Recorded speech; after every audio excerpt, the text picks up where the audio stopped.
એક વ્યક્તિ જૂતું મારવાનો પ્રયાસ કરી રહ્યો હતો, પરંતુ આ કાર્યકરોએ એને પકડી લીધો એટલે એ જૂતાનો પ્રયાસ નિષ્ફળ ગયો. જૂનાગઢના એક ગામમાં ભાજપના એક નેતા આમ આદમી પાર્ટીમાં જોડાયા.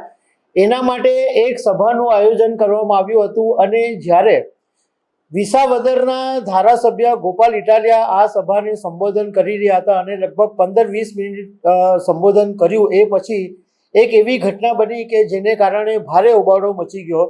એક વ્યક્તિ જૂતું મારવાનો પ્રયાસ કરી રહ્યો હતો, પરંતુ આ કાર્યકરોએ એને પકડી લીધો એટલે એ જૂતાનો પ્રયાસ નિષ્ફળ ગયો. તો આ ઘટના વિશે હું તમારી સાથે વાત કરીશ. મારું નામ રાજેશ શાહ છે અને તમે જોઈ રહ્યા છો ગુજરાતના સૌથી મોટા ડિજિટલ પ્લેટફોર્મ ખબરછે.com. જુનાગઢ જિલ્લાના માળિયાહાટીનું ગડુ ગામ છે.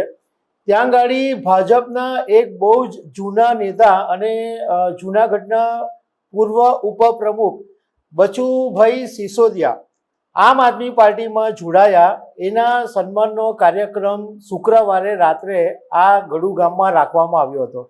જ્યારે ગોપાલ ઇટાલિયા સભાને સંબોધન કરી રહ્યા હતા અને લગભગ 15 મિનિટ જેવું એમણે સંબોધન કર્યું, ત્યારે અચાનક સભાની અંદર હોબાળો મચી ગયો અને સ્ટેજ પર બેઠેલા લોકો ઊભા થઈ ગયા. સભામાં હોબાળો મચી ગયો. ત્યારે ખબર પડી કે કોઈ એક વ્યક્તિ ગોપાલ ઇટાલિયા પર જૂતું ફેંકવાનો પ્રયાસ કરી રહ્યો હતો, પરંતુ આમ આદમી પાર્ટીના કાર્યકરો એક્ટિવ થઈ ગયા હતા અને એને જૂતું ફેંકે એ પહેલાં પકડી લીધો હતો.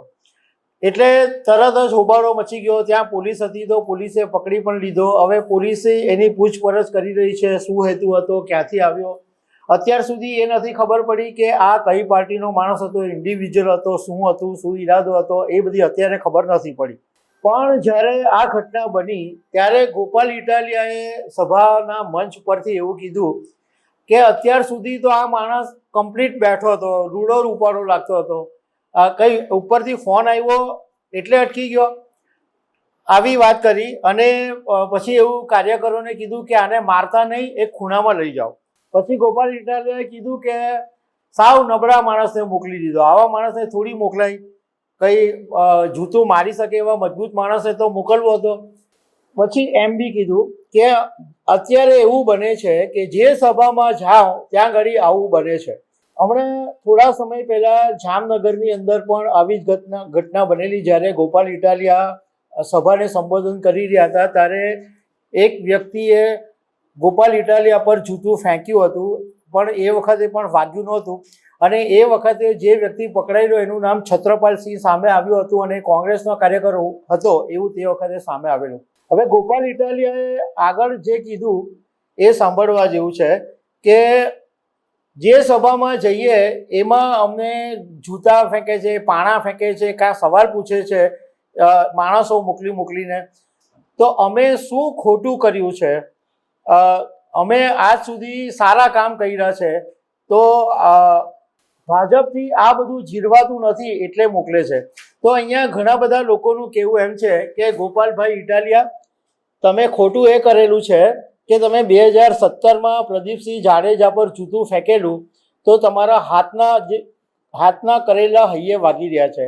તમને કદાચ કર્મનો સિદ્ધાંત ખબર નહીં હોય કે કર્મનો સિદ્ધાંત તમે જે કરેલું હોય એ પાછું તમને ડબલ મળે. તો તમે પ્રદીપસિંહ જાડેજા પર જૂતું ફેંકેલું તો હવે તમારા પર જૂતા આવવાના જ છે, આવું બધું લોકો કહી રહ્યા છે.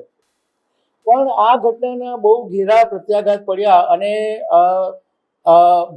ગોપાલ ઇટાલિયાએ પછી બચુ સિસોદિયાના વખાણ બી કર્યા, ભાજપ પર પ્રહાર બી કર્યા. તો દર્શક મિત્રો, આવી અનેક વાતો સાથે અમે તમને મળતા રહીશું. Thank you very much.